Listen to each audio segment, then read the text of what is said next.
Hi there, I'm going to show you how to make a basic fabric face mask.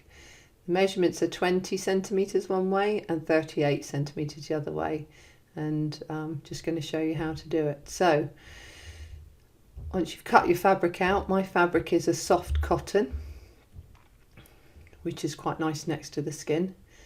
Then what I'm going to do is put the two shorter edges together, the 20 centimetre edges together, and then I'm just going to pin them. And then halfway along I'm going to leave a little gap, which I'm not going to sew. So there we go, I'm just going to sew 1 centimetre seam allowance. And I'm going to leave a gap of about 4 centimetres, and then I'm going to sew the other section. So my seam allowance is 1 centimetre. So again, the rectangle was 38 centimetres by 20. So here I'm just trimming the threads and then trimming the thread on the opening. So you then open it out, and then with the seam through the middle, I'm just going to sew the other two sides of the rectangle. So again, just sew down at 1 centimetre, backstitch at either end. So it's quite a simple mask this, and not a shape to the face mask. So that's one end sewn, and then exactly the same on the other end.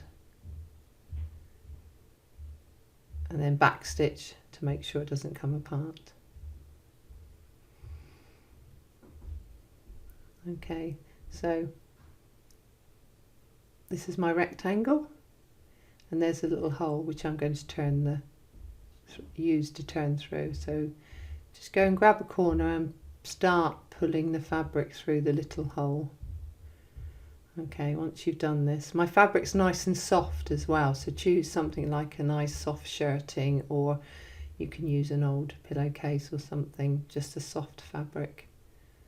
A cotton fabric's really nice because it's breathable as well. I'm just picking out the corners to make the rectangle nice and neat and tidy. So it's quite a basic shape, not a lot of sewing skill involved. So once I've done this, I'll just go to the iron and give it a gentle press. There we go, there's a little opening there. So the back with the opening, just give it a gentle press and then turn it over, press it again. So I'm just going to now pleat the rectangle.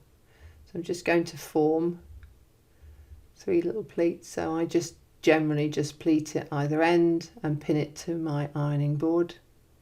Create another pleat. Now I don't have a size for these pleats. I presume they're sort of about 1 centimetre in depth, maybe 1.5 centimetres, but once I have pleated it, I think the overall depth of the face mask is about 9 to 10 centimetres.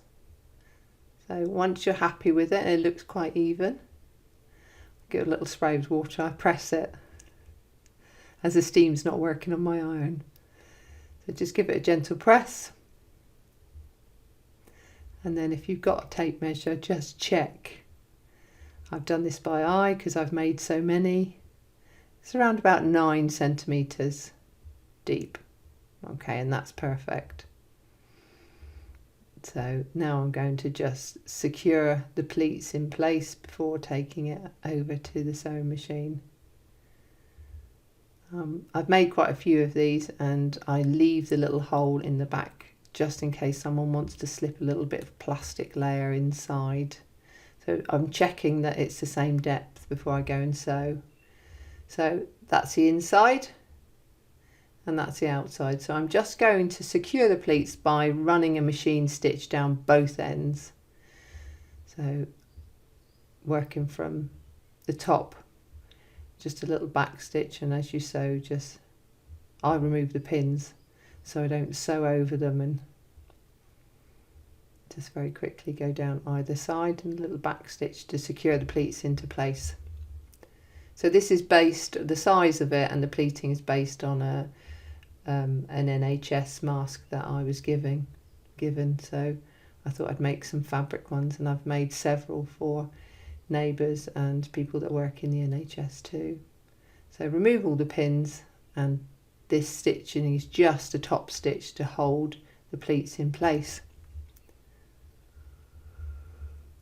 And then trim it away. So the next thing I'm going to do is I'm going to, once I've finished clipping, is to add some elastic which goes around the ears. So it looks quite neat and tidy. That's the back with the opening, and again someone can put a little plastic layer inside if they wanted to. So my elastic is going to go on one side, and the measurement is 19 centimetres. So 19 centimetres, and that fits quite nicely, and the elastic is just going to be sewn on the very edge on top of the line that I've already stitched. So it's just to secure the elastic in place.